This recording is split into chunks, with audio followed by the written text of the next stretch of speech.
제가 지난 시간에 요한복음을 보면서 강조한 것은 우리가 하나님한테 올라가는 게 아니라 하나님이 우리한테 오신다는 거예요. 이거 잊어버리시면 안 됩니다. 우리가 무슨 수로 하나님한테 올라가겠어요? 그죠? 네. 하나님이 우리한테 오시는 겁니다. 아멘. 그 요한복음에서는 제가 지난주에 말씀드린 것처럼 7가지 기적을 보여주면서 하나님이 우리한테 오실 때 우리가 어떤 하나님의 영광을 보는지 그것을 알려주지 않습니까? 자, 간략하게 다시 한번 요약을 할게요. 맨 처음 기적이 뭐였냐면 혼인잔치에서 물이 포도주가 변하는 거예요. 이건 뭘 상징하는 거냐면 하나님의 영광이 임했을 때 잔치와 같이 기쁘다 이런 것을 상징적으로 보여주는 겁니다. 하나님의 영광이 임하는 그 순간에 우리는 기쁘다. 영원히 끝나지 않는 잔치와 같이. 아멘. 그리고 나서 4개의 표적을 보여주시는데 그것은 무엇이었냐면 4명의 병자가 낫는 거였어요. 그 첫 번째 그 병자가 왕의 신하의 아들이지 않습니까? 왕의 신하니까 권세도 있고 돈도 많고 부자인데 자기 아들이 병드니까 세상이 무너져 버립니다. 돈이 아무리 많고 권세가 아무리 커도 병들고 죽음이 임박하면 아무 소용이 없죠. 그게 이 세상의 고통이라는 겁니다. 누가복음 12장에 보면은요, 거기 아주 어리석은 부자가 하나 나와요. 돈도 많고 땅도 많은데 마침 그 해에 아주 큰 년이 들어갔고 지금 자기가 갖고 있는 창고에 다 쌓아놓지 못합니다. 그래서 창고를 다시 지은 다음에 그 다 재물을 다 지어놨어요. 그리고 뭐라고 얘기하냐면 그리고는 말하길 여러 해에 쓴 물건을 많이 쌓아두었으니 평안히 쉬고 먹고 마시고 즐거워하자 이렇게 얘기하거든요. 근데 그날 밤에 죽습니다. 이 땅은 병마와 죽음이 세력을 떨치기 때문에 함부로 그렇게 얘기할 수 없고 고통에 항상 있는 곳이에요. 근데 하나님이 임하시면 병마가 다 물러가죠. 왕의 신하의 아들도 38년 된 병자도 태어날 때부터 눈 못 보던 사람도 그리고 죽은 사람도 살아납니다. 그걸 예수님이 다 보여주십니다. 뭘 뜻한다고요? 하나님의 영광이 임하면 이런 일이 일어난다. 그 다음에 보리떡 5개와 물고기 2마리로 5,000명을 먹이는 거는 해방이라고 했죠. 해방. 오병이어는 왜 해방이냐면 만나를 보여주는 거예요. 만나는 언제 먹었던 겁니까? 애굽 땅에서 탈출할 때 하나님이 주신 거잖아요. 노예에서 해방될 때 주신 게 만나거든요. 근데 이 오병이어의 기적은 만나를 보여주시는 거예요. 그래서 해방된다. 뭐로부터? 죄로부터 해방되고 또 한 가지 먹고 사는 것으로부터도 해방된다는 겁니다. 여러분 먹고 사는 문제가 왜 생겼습니까? 에덴 동산에 쫓겨날 때 땅이 저주를 받았어요. 그래서 땅이 엉겅퀴와 가시덤불을 내고 수고하지 않으면 땅은 소상을 내지 않습니다. 여러분 밭 갈지 않고 논 갈지 않으면 거기서 뭐가 나옵니까? 벼가 나오고 뭐 먹을 만한 음식이 나옵니까? 천만에 항상 먹을 수 없는 자풀이 성하죠. 그죠? 일을 해야지. 그렇게 일하면 또 뭐합니까? 홍수도 나고 가뭄도 들고 병충해도 들고 왜 그런 일이 왜 벌어진다고요? 저주받아서 아담 때문에 저주받아서 땅에. 근데 하나님의 영광 가운데 딱 오시면 그게 해결되는 겁니다. 아멘이죠. 예, 아멘입니다. 마지막 기적이 뭐였습니까? 예수님이 바다 위를 걸으시잖아요. 바다 위를. 뭘 말하는 겁니까? 천지를 창조하신 분이 명하시는데 바다도 순종하고 파도도 순종하고 모든 게 다 순종할 수밖에 없죠. 더 놀라운 건 뭡니까? 베드로가 걸어오잖아요. 예수님 말씀 때문에. 우리도 그 영광이라 참여한다는 걸 보여주는 거예요. 요한복음은 하나님의 영광이 이 땅에 임하면 어떤 일이 일어나는가. 그리고 그 영광을 예수님이 가져오셨다를 보여주는 거예요. 그런데 누가복음은요 약간 달라요. 누가복음은 어떤 이야기를 얘기하고 있냐면 그 영광을 가지고 하나님이 그 백성에게 왔는데 그 백성이 그 영광을 거부합니다. 그걸 7명의 부자를 가지고 보여줘요. 7명의 기적, 7명의 부자. 오늘 그 7명의 부자 이야기를 좀 할 겁니다. 누가복음 9장에 보면은요, 51절에 예수님께서 이렇게 말씀하세요. 승천하실 기약이 차가매. 다른 말로 십자가에서 돌아가실 일이 다가오매 예루살렘을 향하여 올라가기로 굳게 마음을 먹으셨어요. 그게 누가복음 9장에 나오고 누가복음 19장에 44절에 드디어 들어갔습니다. 그리고 예루살렘이 곧 멸망할 것을 예언하십니다. 눈물 흘리시면서. 하나님이 그들에게 왔는데 그 찾아오시는 순간을 알지 못해서 하나님의 성인 예루살렘이 멸망한다 이렇게 말씀하시거든요. 실제로 40년 후에 멸망합니다. 로마가 쳐들어와서. 그래서 그 9장에서 이제 올라가시기로 마음 먹으시고 19장에서 들어가시면서 눈물을 흘리시는데 그 사이에 7명의 부자가 나와요.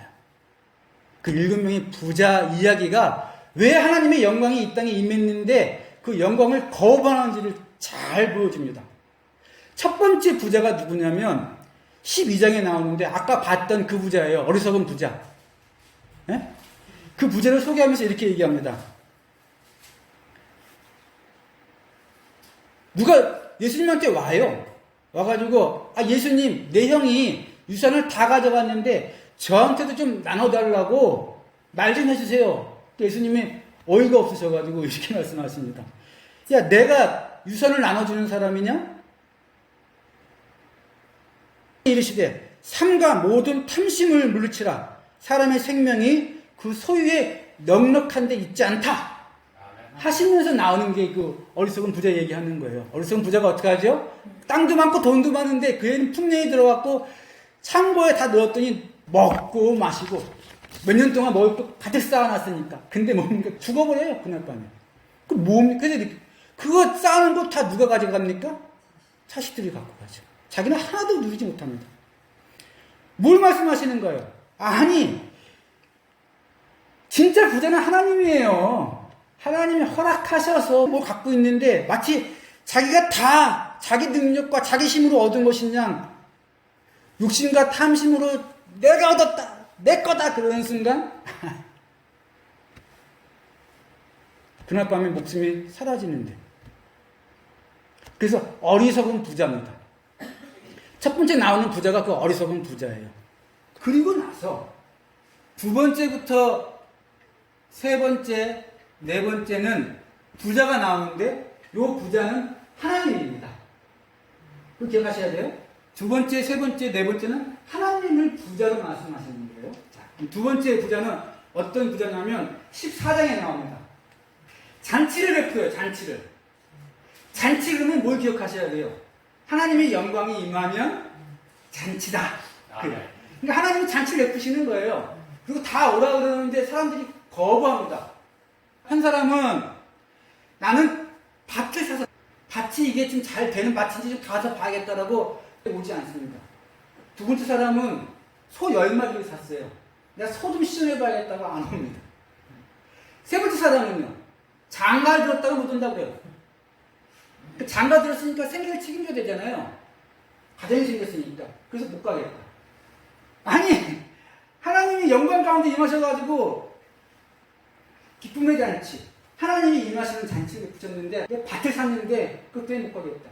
내가 소를 샀는데 그것 때문에 못 가겠다. 내가 장가 들어갔고 가정을 꾸려야 되니까 못 가겠다. 그리고 안 갑니다. 하나님 화가 나셨어요. 나가서 불러오는데 가난한 자, 몸 불편한 자, 맹인들과 다리를 저는 자를 데려오라고 합니다. 어떤 분들입니까? 밭 살 수도 없고 소 살 수도 없고 장가도 못 올 수도 있는 아주 부족한 사람들이에요. 이 사람들은 부족하니까 뭐만 봐야 돼요? 하나님의 영광만 바라볼 수밖에 없습니다. 이 사람들은 잔치에 들어가요.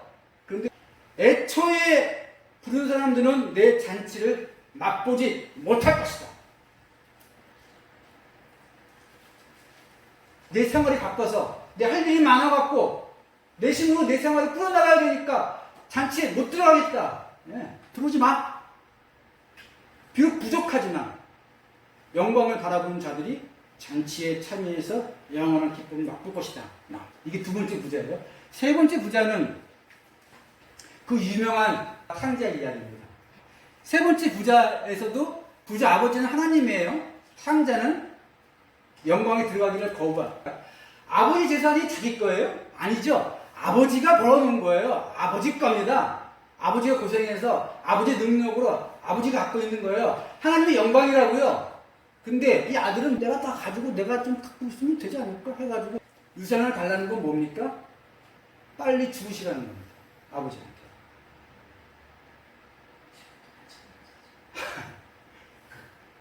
하나님 필요 없고, 예? 하나님 능력도, 하나님 영광도 필요 없고, 하나님 나와 함께 하시는 것도 필요 없고, 그냥 물러가세요. 물러가세요. 나한테 돈만 주시고, 예, 그렇게 해주세요. 요거 내가 좀 써볼게요. 산거지가 돼가지고, 돼지가 먹는 것도 못 먹습니다. 그리고 오죠. 거지가 돼서 옵니다. 근데 놀라운 건 돌아오면 다행이라는 거예요. 돌아오니까 죽은 아들을 다시 살아서 가졌다. 내가 잃었다가 얻었다. 하나님이 그렇게 용서해 주십니다. 예. 그럴 때 있겠죠? 그럼 뭐 하면 됩니까? 돌아가면 다행이에요. 돌아가면. 아들처럼 멍청하게 굴면 안 되는데 그랬더라도 뭐 하면 된다? 돌아올 기회는 있는 겁니다. 그럼 다행인 거예요. 이제 요 탕자의 이야기. 요 세 번째는 우리가 오늘 읽어본 부자예요. 부자가 있는데 청지기를 하나 딱 사모아갖고 재산을 돌보게 했어요. 자기는 청지기니까 재산을 돌보는 사람인데 청지기가 주인 재산을 자기 재산인 것처럼 썼습니다. 자기 것도 아니면서 자기 것처럼 쓰는 거예요. 주인의 영광을 내 영광인 것처럼, 주인의 권세를 내 권세인 것처럼 갖고서 사람 위에 굴림해가지고 주인이 알고 내쫓죠? 예?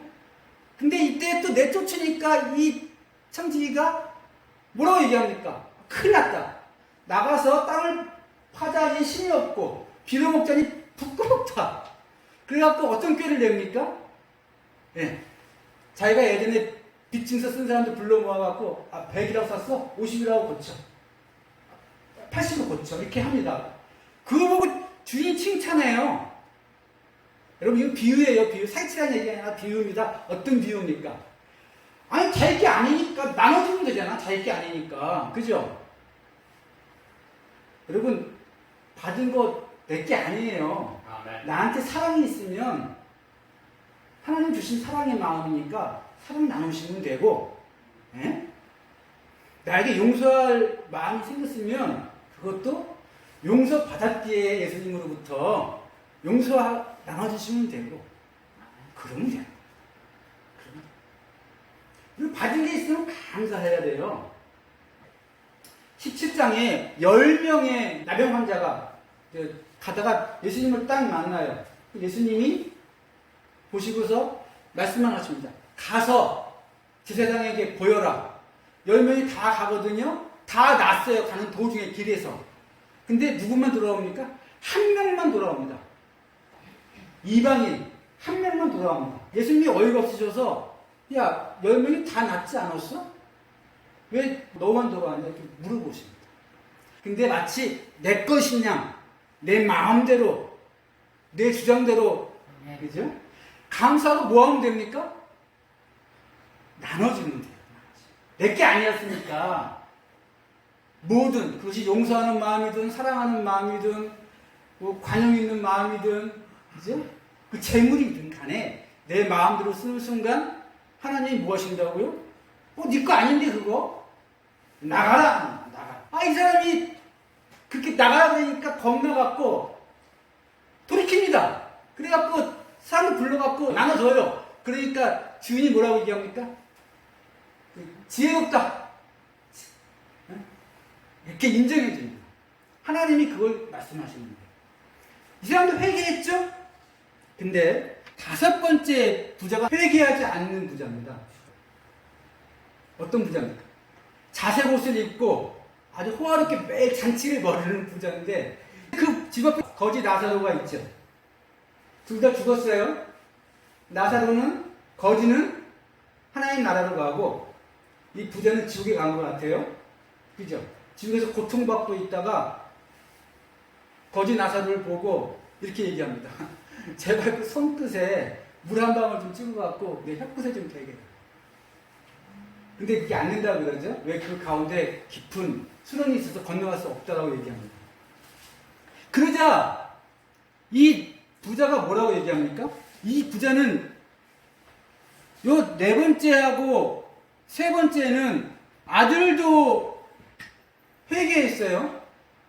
돌아왔습니다. 청지기도 회개했어요. 기회가 있을 때 기회를 잡았어요. 청지기도. 근데 요 부자는 뭡니까? 네, 회개하지 않는 부자입니다. 그래갖고 그래서 이렇게 얘기를 해요.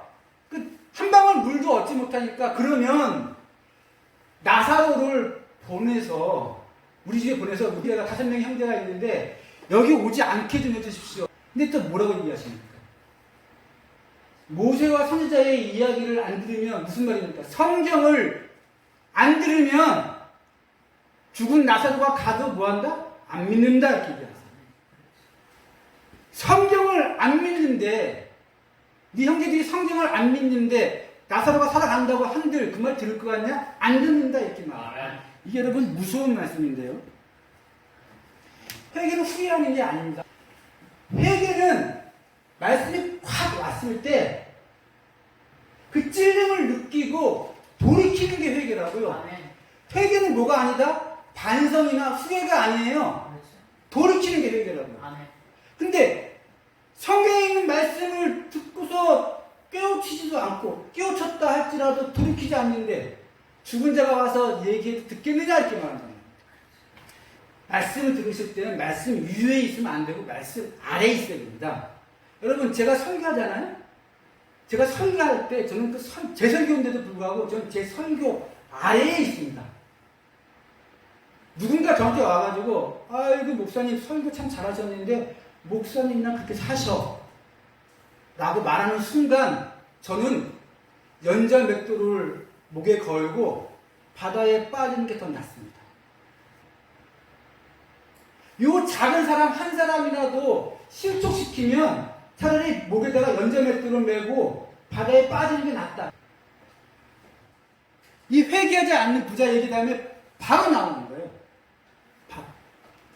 말씀이 들어오면 딱 찔리고 그래야 돼요. 저는 제가 설교하는 거에 그 아래에 있어요. 제가 여러분들한테 기도하라 그러면 제가 기도하지 않으면 저는 제 목에다가 맷돌을 거는 겁니다. 제가 성령의 성품을 가지라 그러잖아요. 성령의 성품, 사랑, 희락, 화평, 오래 참음, 그죠? 자비, 양성, 충성, 온설제. 이거 내가 얘기를 했으면 내가 그걸 안 지키면 내가 자비하지 않고 내가 온유하지 않고 내가 용서하지 않으면 제 목에다 뭐 하는 겁니다? 예, 맷돌을 거는 거예요. 여기 나와있는 그 맷돌을 거는 사람은 첫 번째로는 누구 말하는 겁니까? 앞에 나와서 설교하는 목사를 말하는 겁니다. 제가 첫 번째 타자야. 전 제 설교 아래에 있습니다. 여러분들도 제 설교 아래에 있는 것이 아니라 말씀 아래에 있어요. 자,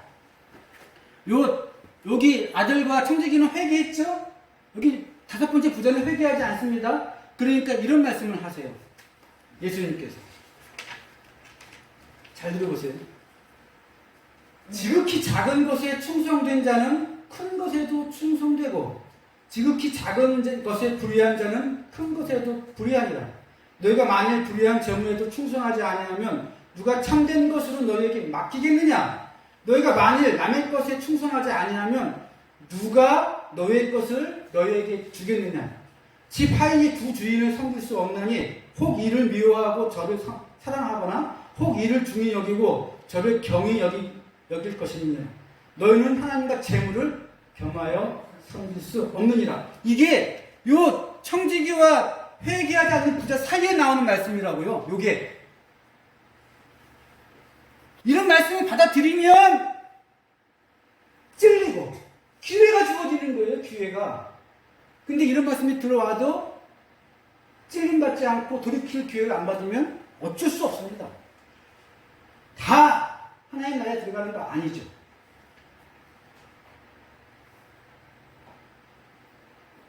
여러분 이런 말씀 하시면 안 돼요. 절대로 안 됩니다. 잘 들어보세요. 하나님 저한테 뭐 해주신 게 있어야, 뭐 제가 좀 받은 게 있어야 나눠주죠. 저한테 아무것도 안 주시고서는 뭘 나눠주라 그러십니까? 라고 말씀하시면 큰일 나요. 왜 안 주셨어요? 주셨지. 근데 우리는 너무 적다고 무시한 거야. 그게 너무 적다고. 주셨어요. 너무 적다고 그걸 무시했다고. 그리고 너무 적고 사소해 보이니까 내 마음대로 쓰고 하나님 주신 걸 감사하지 않았단 말이에요. 그래서 나한테 지금 없는 겁니다, 여러분. 안 주신 게 아니라 지극히 작은 것에 충성됐어야 큰 것도 받는 거. 여기 중요한 말씀 나와요. 너희 것을 네가 불의한 재물에 충성되지 않는데 너희 것을 너희에게 주겠느냐? 무슨 말입니까? 우리 게 있었다니까요. 너희 게 있었다. 너희 것을 너희에게 주겠느냐? 그렇게 말씀하시잖아요. 내가 받을 게 있었어요. 내게. 근데 네가 지극히 작은 것에 충성되지 않고 불의한 재물에 충성되지 않는데 네 것을 네가 받겠느냐 그러시잖아요. 그러니까 제가 못 받은 거예요. 제가 후회가 막 심합니다. 받을 게 많았는데 못 받았어요. 근데 기회가 있죠.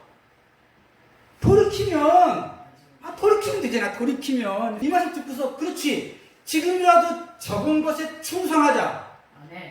지금이라도 불의한 재물에 충성하자. 지금이라도 나에게 있는 것이 무엇이든 간에 내가 얻은 게 아니라, 내가 내 힘으로 받은 게 아니라, 내가 내 힘으로 긁어모은 게 아니라 하나님이 허락하셨으니까 생명도 있고 재물도 있고 용서도 있고 사랑도 있는 거니까 있는 대로 나눠줘서 친구를 만들자. 아까 기도하셨잖아요. 내가 어두운 곳에 가가지고 비록 어렵더라도 그곳에 가서 빛이 되게 해주시옵소서. 얼마나 귀중한 기도입니까? 적은 곳에 충성하면 너희 것을 너한테 준다 말씀하십니다. 내 것이 있을 거라니까요. 저는 아직까지도 60이지만 그런데도 불구하고 제가 이 순간 적은 것에 충성하면 나한테 올 것이 올 거라고 믿어야죠. 하나님은 부유하신 분이에요. 항상 잔치를 베푸시는 분이에요. 주십니까 안 주십니까? 원래 가질 것 넉넉하게 주십니다. 하나님은 부족하신 분이 아니에요. 이제 나머지 두 명의 부자는 18장에 나오고 7번째 부자는 19장에 나오는데 이 부자들은 한 명은 회개하고 한 명은 말씀을 들었을 때 회개하지 않는 부자를 말해요. 이거에 대한 예를 보여주는 거예요. 자, 18장에 나오는 부자는 부자인데 관원이에요. 권력도 있고 큰 부자라고 나옵니다. 이 사람이 말씀에 관심도 있어. 그래서 예수님께 나와갖고 예수님 어떻게 하면 영생을 얻을까요? 물어보거든요. 이때 영생이라는 말은 하나님의 영광과 동의어예요. 영생 그러면 뭐다? 하나님의 영광을 보고 누린다는 뜻입니다. 그래서 이제 예수님께 나와서 제가 어떻게 하나님의 영광을 누릴까요? 이렇게 물어보니까 말씀을 지키면 되지. 부자가 이래요. 제가 말씀을 다 지켰는데요. 그러니까 예수님이 한마디만 딱 하십니다. 그래 잘했다. 근데 한 가지 부족한 게 있는데 내 재물을 다 팔아서 남들에게 나눠주고 가난한 자들에게 나눠주고 너는 나를 따르라 이렇게 말씀하십니다. 네가 말씀을 잘 지켜. 말씀을 다 알아. 영생에도 관심이 있고 하나님의 영광도 보고 싶어. 그러면 내가 너한테 한 가지만 얘기할게. 가지고 있는 거 네 거 원래 아니잖아. 하나님 허락하신 거잖아. 그거 가난한 자들에게 필요한 자들에게 나눠주고 너는 날 따라. 예수님 제자가 될 기회 얼마나 중요한 기회예요. 넌 날 따라. 재물이 많은 거로 근심하고 도망칩니다. 그러니까 이렇게 말씀하세요. 예수님께서 부자가 천국에 들어가는 게 낙타가 바늘 끼고 통과하는 것보다 더 어렵다. 이 말씀 이해가 되시죠? 이제 말씀을 듣고 돌이키지 않는데 그가 어떻게 하나님 나라를 소유하겠습니까? 그런데 마지막 사람은 회개하는 사람이에요. 누굽니까? 삭개오는 부자예요. 근데 왜 부자가 됐느냐? 이 사람이 세리장이야, 세리장. 로마의 편에 서가지고 세금을 거둔 다음에 착복하는 나쁜 사람이에요. 그래서 자기도 자기가 죄인인 줄 알고 주변 사람도 다 그가 죄인인 줄 다 압니다. 근데 이 사람이 예수님 보겠다고 갔는데 키가 적어. 그래가지고 돌 감람나무 나무 위에 올라갑니다. 이제 예수님이 그 모습 보시고서 기특하니까 야 오늘 내가 너희 집에 가서 좀 하룻밤 자야겠다 말씀하십니다. 그래서 예수님이 삭개오의 집에 들어갔는데 사람들이 다 수군수군대요. 저 죄인 중에 죄인, 저 인간 집에 예수님이 들어가신다 라고 얘기를 합니다. 삭개오도 알아요 자기가 죄인인지. 근데 이 죄인의 집에 누가 들어온다고요? 예수님이 들어오시겠대요. 그러자 바짝 엎드려갖고 이렇게 얘기합니다. 내가 지금 재산을 반을 팔아갖고 가난한 자들에게 나눠주고 내가 혹시 지금까지 남을 등쳐먹은 것이 있으면 4배를 갚겠습니다. 그러자 예수님께서 이 집에 구원이 임했다라고 말씀하십니다. 한 명은 예수님을 만나뵙고 예수님을 느끼고 찔르니까 회개하는데 한 명은 다 알고 있는 것 같고 자신만만하고 내가 다 지켰습니다. 하지만 예수님께서 그 찔림을 주실 때 어떻게 합니까? 고민하고 도망합니다. 이게 누가복음에 나오는 7명의 부자들 얘기예요. 아까 우리가 불렀던 찬송하고 똑같지 않습니까? 이렇게 얘기를 하니까 제자들이 겁이 덜컥 났어요. 겁이. 제자들이. 진짜로. 이걸 누가 지키겠냐고 생각한 거예요. 겁이 나니까 뭐라고 얘기합니까? 예수님 믿음을 좀 주십시오. 이렇게 사정을 합니다.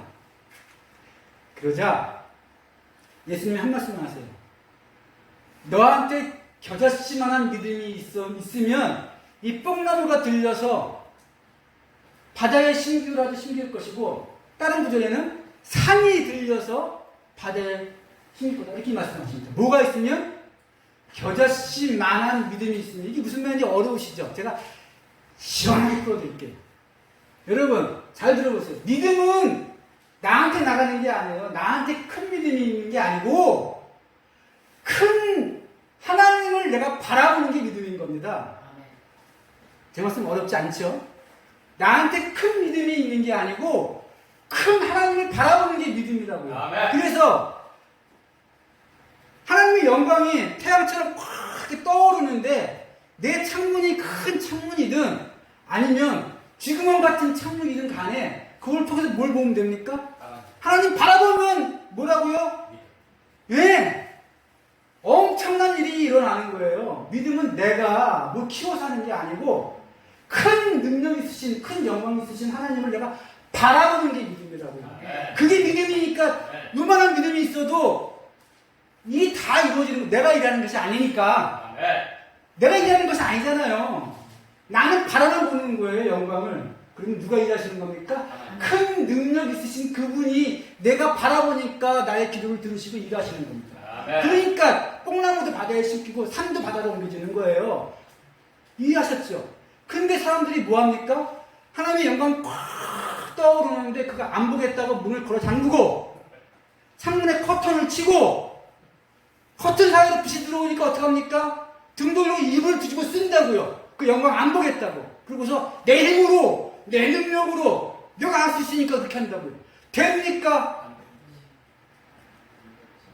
네. 탕자 나가서 돼지가 먹는 것도 못 먹어요. 이 청지기 쫓겨나니까 땅도 못 파겠고 비록 때문에 부끄럽고. 근데 이들은 뭐 하겠어요? 돌이키면 되잖아. 돌이키면. 여러분 돌이키시면 돼요. 자, 이제 말씀을 맺겠습니다.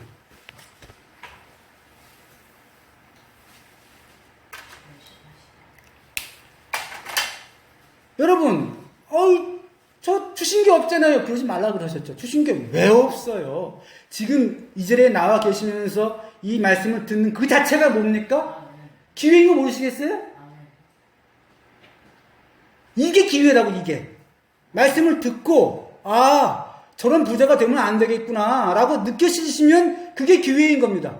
그래서 기도할 순간이, 기도할 마음이 드셨어요? 그게 기회라고요. 그 기회 잡으세요.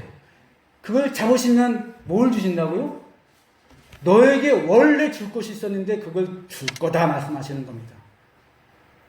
누리셔야죠, 여러분. 하나님이 주시면 얼마나 엄청난 것이 우리에게 오겠습니까? 날 바라보는 게 아니고, 내 능력 바라보는 것이 아니고, 내 믿음 키우는 게 아니고, 저는 믿음이 없어갖고 제가 보는 창문은 쥐구멍만 해요. 근데 그걸 이렇게 눈 떠지게 보면 하나님이 보이시니까 하나님 하고 하나님 주시는 거예요. 하나님이 역사하시는 겁니다. 그 역사를 이 땅에서 받으세요. 전 나이가 먹었잖아요. 그죠? 저한테 기회가 많지 않은 것 같아요. 나이가 먹어가지고. 근데 젊은 친구 같은데 이것만 따르면 앞으로 기회가 얼마나 많겠어요. 주신다잖아요. 너한테 갈 거 내가 주겠다 말씀하셨잖아요. 그거 받아갖고 살면 어떤 일이 벌어지겠습니까? 그걸 충성하지 못해서 우리가 실패한 겁니다. 그게 너무 사소해 보여서 무시했기 때문에 실패한 거였어요. 사소한 건 아무것도 없습니다. 적은 것에 충성하면 큰 것을 허락하시고 그걸 받았을 때 내가 받았다 이렇게 하지 않아야 주시는 겁니다. 받고 나서 내가 했는데 이런 순간 뺏어가시는 거예요. 네 거였니? 내 거였지. 청지기한테 나가라 그러지 않습니까?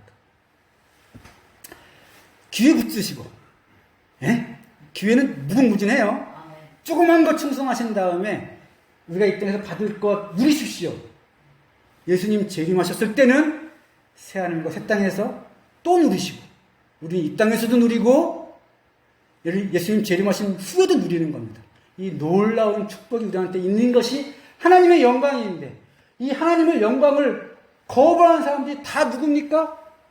내가 이런 사람들이 망하는 겁니다. 우리는 그러면 안 됩니다. 우리는 하나님의 영광이, 하나님의 능력이, 하나님의 축복이, 그리고 하나님 나라가 임하고 있으니 충성하겠나이다 라고 말하시는 분들이 이 놀라운 축복을 누릴 겁니다. 그 축복 누리시기를 주의 이름으로 간절히 축원합니다.